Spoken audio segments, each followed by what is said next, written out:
Alhamdulillah wassalatu wassalamu ala Rasulillah wa ala alihi wa sahbihi wa man walah. Wa asyhadu an la ilaha illallah wahdahu la syarikalah wa asyhadu anna Muhammadan abduhu wa rasuluh amma ba'd. Alhamdulillah pada kesempatan ba'dal maghrib 30 Desember 2021 bertepatan dengan malam ke-26 Jumadal Ula 1443 Hijriah. Kita lanjutkan kajian di Fakultas Ilmu Hadis dari kitab Al-Hidayah Syarah dari Al-Baiquniyah, yang mana kita pada kesempatan petang ini masuk kepada kajian sesi ke-21 dan kita masuk kepada hadis marfu dan jenisnya. Maka sebelum itu dipersilahkan kepada ikhwah yang ingin mentasmi, indah ke Abang Mir. Silakan. Siapa yang belum tadi?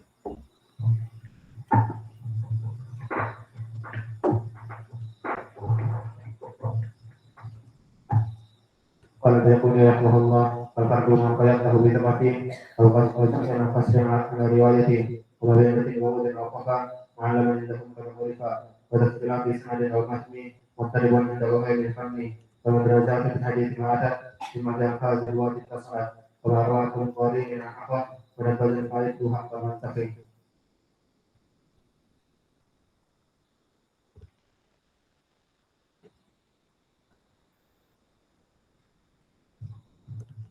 Qala al-mu'allif rahimahullahu ta'ala ibdalu rawin ma bi rawin ismu wa qalbul isnadi bi matnil ismu wal fardu ma qayyadahu bi siqah aw jami' wa qasrin ala riwayati.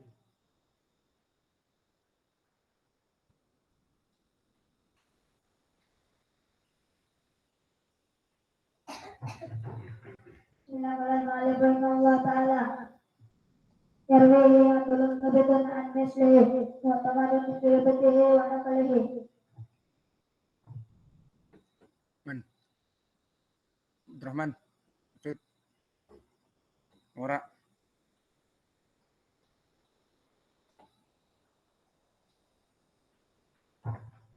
Qala rahimahullah wa ma bi'ilatin rumusin aw khafa mu'allalun indahum qad urifa wa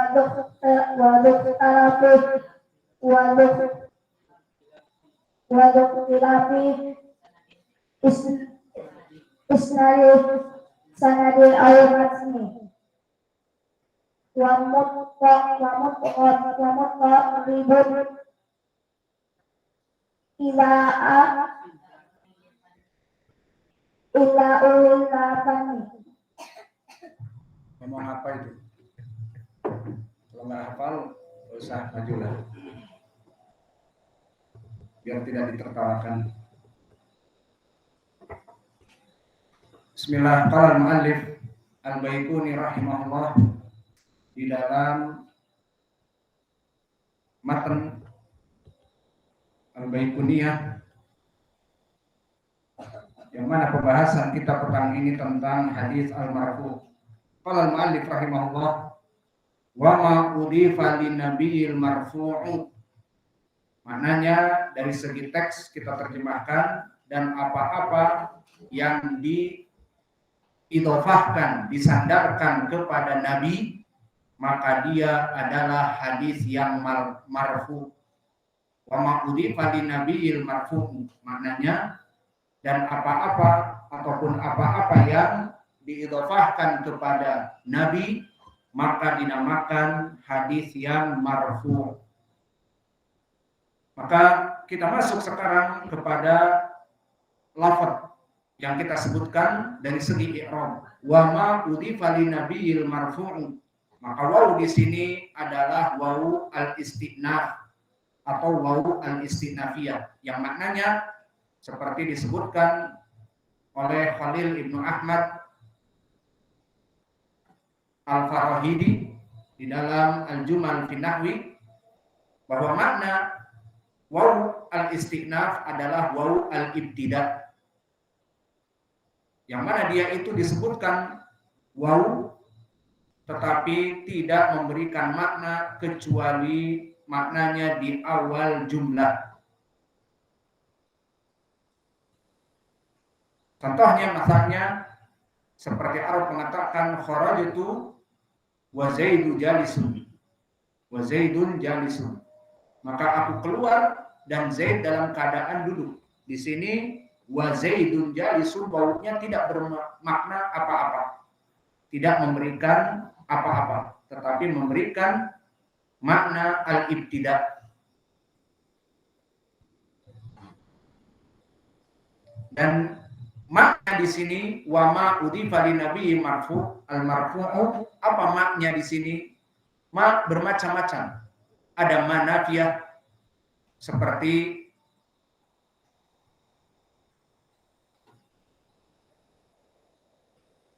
ma adri, maknanya aku tidak mengetahui. Ataupun bisa jadi ma ismun istifham seperti masmuk, siapa namamu. Dan ma juga bisa menjadi ismun mausul, dan ini yang diinginkan di sini. Wa ma huna ma al mausulah bimakna alladhi, maknanya yang, alladhi. Maka di sini wa ma, maka ma yang bimakna alladhi, itu yang kita artikan. Wa ma udhifa lin nabi, dan apa-apa yang diidhofahkan kepada nabi seperti itu. Maka contoh dari ma bimakna alladhi banyak di dalam ayat Al-Qur'an. Seperti Allah berfirman di dalam Al-Qur'an, wala najziyanahum ajrahum bi ahsani ma kanu ya'malun. Wala najziyanahum, maka pasti kami akan membalasi mereka, orang-orang yang melaksanakan amal-amal saleh, ajrahum, pahala-pahala mereka itu bi ahsan, dengan ahsan. Ahsan di lafaz Al-Quran bermakna surga, bi ahsani, seperti ucapan Allah lilladzina ahsanul husna, bagi orang-orang yang melaksanakan amal-amal saleh dan beriman, al husna, dimasukkan kepada surga, wa ziyadah, dan tambahan melihat wajah Allah. Maka kalimat al-hasan wal husna maknanya adalah surga. Wala najziyanahum ajrahum bi ahsani, maka kami akan membalasi mereka, pahala mereka dengan dimasukkan kepada surga, maka nu ya'malun. Maka ma di sini ma bukan nafiyah dan ma bukan ismun istifham, tetapi ma bimakna alladhi kanu ya'malun. Maka mereka dimasukkan kepada surga dari yang dulu mereka lakukan di dunia. Maka ma di sini dari segi i'rab wa ma ismun mausul mabni ala sukun fi mahalli rafa mubtada. Lalu udhifa li nabi al marfu'u, maka di sini udhifa li nabi al marfu'u dari udhifa di sini mabni lil majhul, fi'il yang mabni lil majhul, dan naibul fa'ilnya silatul mausul. Dan al-a'id ad-dhamir al-mustatir di dalam fi'il udhifa, dan juga lin nabi, maka al-a'id adalah dhamir di dalam udhifa, takdiruhu diidhofahkan, dan khobarnya adalah linabihi. Wal marfu, kenapa marfu? Dari segi i'rab dia khobar bi mubtada mahdhuf, takdirnya huwa al marfu'u. Maka bisa kita takdirkan wa ma udhifa lin nabiyyi huwal marfu'u. Maka al marfu'u khobar dari mubtada mahdhuf, takdirnya huwa al marfu'u.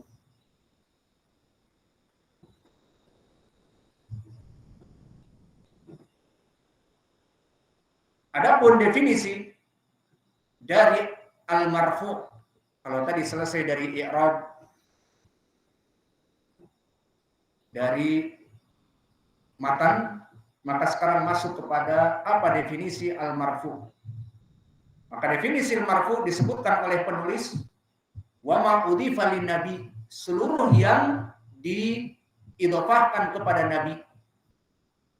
Maka di sini definisi ini sesuai dengan definisi yang ditulis oleh para ulama sebelumnya, sebelum dia. Seperti siapa?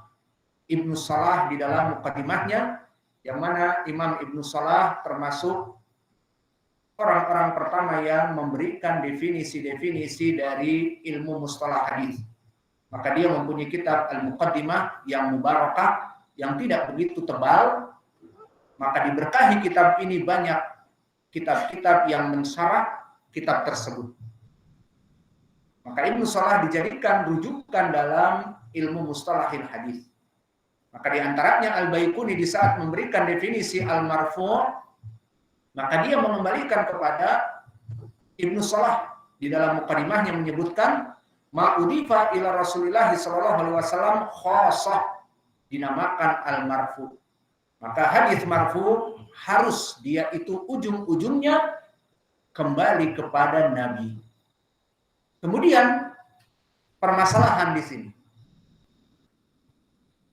Wa ma'udifa lin Nabi, apa-apa yang diidhofahkan kepada Nabi itu bermacam-macam.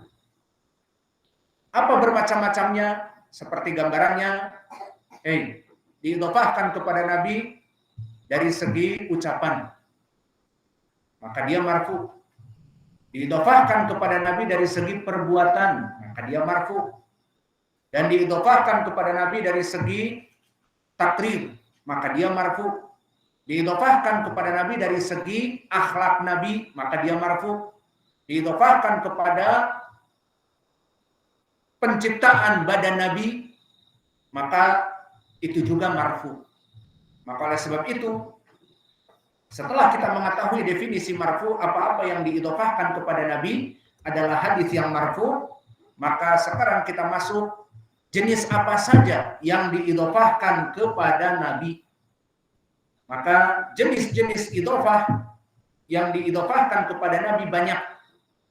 Seperti disebutkan oleh para ulama, seperti berkata As-Sakhawi di kitabnya Fathul Mughith, kullu ma udifa ila Nabi sallallahu alaihi wa ala alihi wasallam qaulan lahu au fi'lan au taqriran.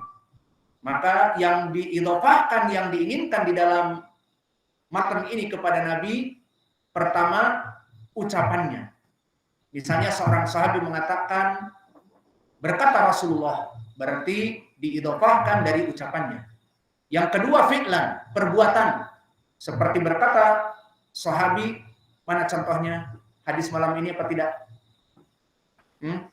Hadis malam ini dari Al-Bara Ibnu Azib, Nabi Muhammad sallallahu alaihi wasallam menyebutkan tadi apa? Ramaktu Rasulullah sallallahu alaihi wasallam, bahwa sujudnya Nabi dan rukuknya Nabi dan sujudnya dengan iktidalnya dan juga sujudnya dengan tahiyatnya dan sebagainya, maka yuqaribu sawa bisawa, bahwa Nabi melaksanakannya seakan-akan sama. Maka ini hadis apa? Marfu apa?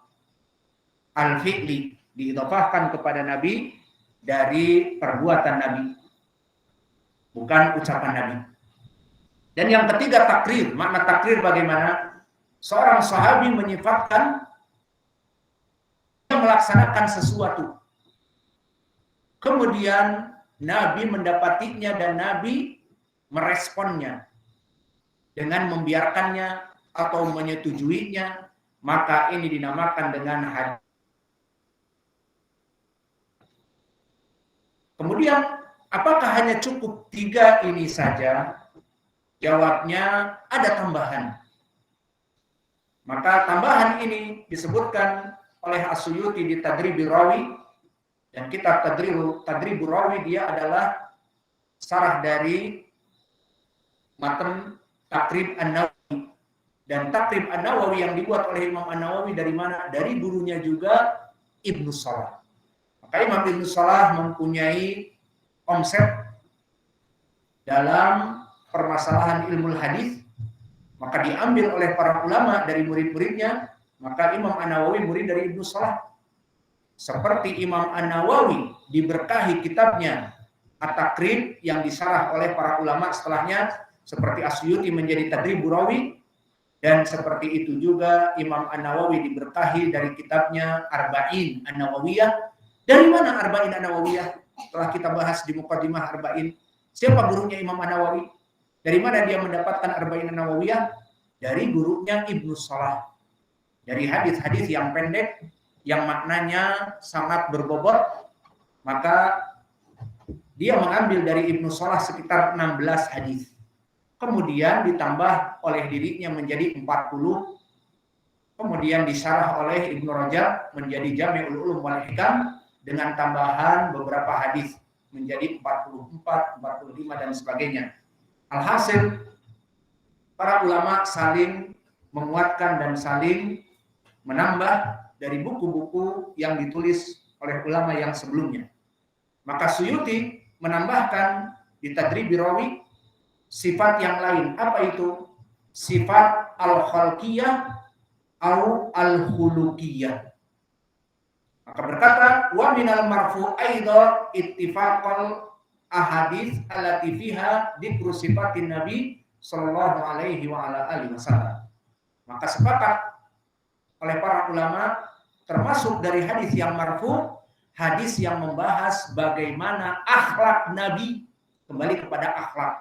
Seperti akhlaknya, dia itu penyabar dan zuhud dari dunia dan keras dari kemungkaran dan bersifat malu, itu dari akhlaknya. Dan khuluqiyah, khalqiyah wal khuluqiyah, kembali kepada akhlaknya dan kembali kepada Allah menciptakan dirinya, maka bagaimana dari sifat wajahnya, sifat jenggotnya, sifat dia itu dalam keadaan tidak pendek dan tidak tinggi, dan warna kulit yang putih dan sebagainya, itu termasuk dari sifat yang kembali kepada akhlak, khuluqiyah dan khalqiyah, kembali kepada penciptaan. Maka dari sini kita mengetahui apa yang diinginkan dengan wa ma'udhifa lin nabi, apa yang diidhofahkan kepada nabi, kembali kepada berapa perkara? 5 perkara. Kembali kepada ucapannya, kembali kepada perbuatannya, kembali kepada takrir, penyepakatannya, acceptance, dan kembali kepada akhlaknya dan kembali kepada penciptaan badannya. Maka hadis-hadis yang menceritakan tentang bagaimana badan Nabi itu hadis al-marfu. Hadis yang menceritakan bagaimana akhlak Nabi itu jelas hadis yang marfu karena berhubungan dengan Nabi. Maka kita berikan contoh, karena waktu tidak mencukupi, kita berikan contoh untuk yang paling mudah. Hadis al-qauli, hadis ucapan. Maknanya hadis marfu al-qauli, hadis marfu dari ucapan Nabi. Maka di antaranya banyak sekali hadis yang kita pelajari di Umdatul Ahkam setiap hari. Masuk kepadanya ucapan banyak. Dan hadis yang berhubungan dengan Sahih Al-Bukhari yang kita baca. Dan bahkan hadis di Al-Hiwar yang kita berikan di siang hari, itu pun masuk kepada hadis al-marfu. Saya akan memberikan contoh satu hadis marfu, kemudian akan kami tanyakan kepada kalian, berikan contoh. Maka ingat hadis-hadis yang terdahulu, baik di Al-Bukhari, baik di Umdatul Ahkam, baik di fikih yang lain, ataupun di akidah, di Qawaid al-Arba dan yang lainnya, maka silahkan diberikan contoh setiap orang. Misalnya dari kami hadis Ibnu Umar. Berkata Ibnu Umar, qala Rasulullah sallallahu alaihi wa ala alihi wasallam, "Idza du'iya ahadukum ilal walimah falyatiha." Jika seseorang diundang untuk mendatangi walimah, anak saya menikah, maka ada hajatan di hari Ahad, maka silahkan datang, disebutkan namanya dan sebagainya. Maka undangan ini mewajibkan bagi orang yang diundang untuk datang. Hadis ini hadis apa? Marfu, dari ucapan. Karena Ibnu Umar mengatakan berkata Rasulullah, qala Rasulullah. Maka ini hadis marfu dari ucapan. Apa ucapan Nabi? Tadi Ibnu Umar mengatakan, idza du'iya ahadukum ilal walimah falyatiha. Jika seseorang diundang menghadiri walimah, walimatul urus, pernikahan anaknya, cucunya, atau pernikahan bapaknya nikah lagi, boleh apa tidak? Nah, yang undang anaknya, datang besok ya nikah. Oh, kamu nikah? Oh enggak, Abi nikah. Boleh apa enggak? Abu Khalah boleh? Enggak boleh. Boleh saja bapaknya nikah lagi dan anaknya yang mengundang. Tidak mesti undangan itu untuk anaknya. Anak saya menikah besok datang. Enggak, bisa jadi anaknya ini seorang dai mempunyai santri-santri, besok datang ya nikahan. Ustaz nikah lagi? Enggak, bapak saya nikah lagi. Boleh. Alhasil wajib sekarang di sini datang. Ini contoh ucapan Nabi di mana Ibnu Umar mengatakan berkata Nabi. Berarti sunnah apa? Marfu apa? Marfu qauli. Nah, silahkan diberikan contoh. Siapa yang siap? Indak ya Aba Qatadah. Hadis Aniyah apa lafadznya? Ucapan hadis di hadis yang marfu dan ma'ruf muttafaqun alaih dari Umar bin Khattab. Umar berkata, qala Rasulullah sallallahu alaihi wasallam innamal a'malu binniyat. Paham kan? Mudah kan? Nah, contoh yang lain, indak ya Aba Umair. Anil wudu apa lafadznya? Man sahabiyu wa man akhrajah. Akhrajahu Muslim. Muttafaqun alaih. Apa lafadznya? Baik, berkata Abu Hurairah dia. Qala Rasulullah. Berarti Abu Hurairah mengatakan berkata Nabi, dinamakan hadis al-marfu al-qauli. Hadis yang diangkat kepada Nabi dari ucapan. Mana ucapannya? Berkata Nabi, Allah tidak menerima la yaqbalullah salata ahadikum, salat kalian idza ahdatha hatta yatawaddoa. Jika kalian mempunyai BAB dan BAK kemudian tidak wudu, Allah tidak menerima. Siapa yang bisa lagi? Indak ya Hudzaifah. Contoh satu ucapan Nabi.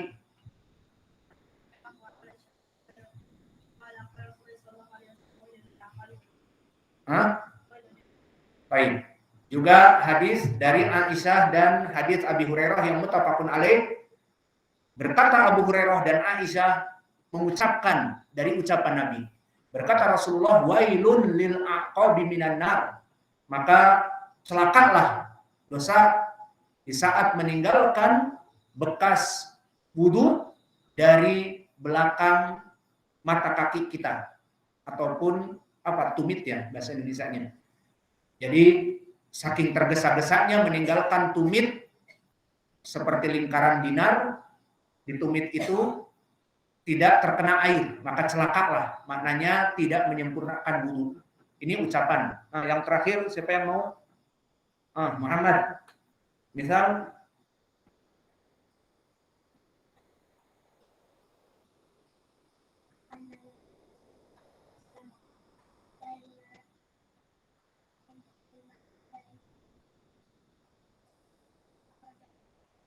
Muslim. Baik. Juga dari contoh yang terakhir kita tutup hadis Abi Hurairah muttafaqun alaih yang mana Nabi mengatakan janganlah seseorang itu kencing di air yang tidak mengalir. Seperti ada lubang yang mana terkumpul padanya hujan. Kalau di Arab memang kenyataannya air itu susah. Sehingga banyak air-air tampungan dari hujan. Nah ini oleh masyarakat dipergunakan untuk meminumkan dari domba-domba ataupun unta-unta mereka, ataupun mencuci piring dan sebagainya. Yang jelas air-air seperti ini sangat bermanfaat. Kemudian ada orang kencing di situ. Kemudian dia juga mandi padanya. Maka ini dilarang. Alhasil ini dari ucapan Nabi yang marfu al-qauli.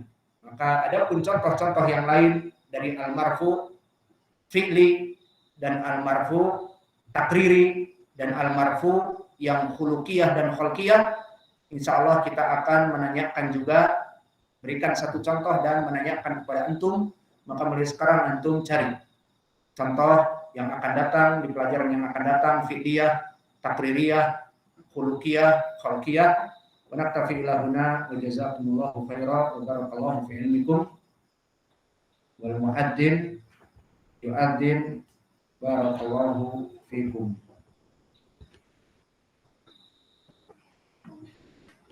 Thank you.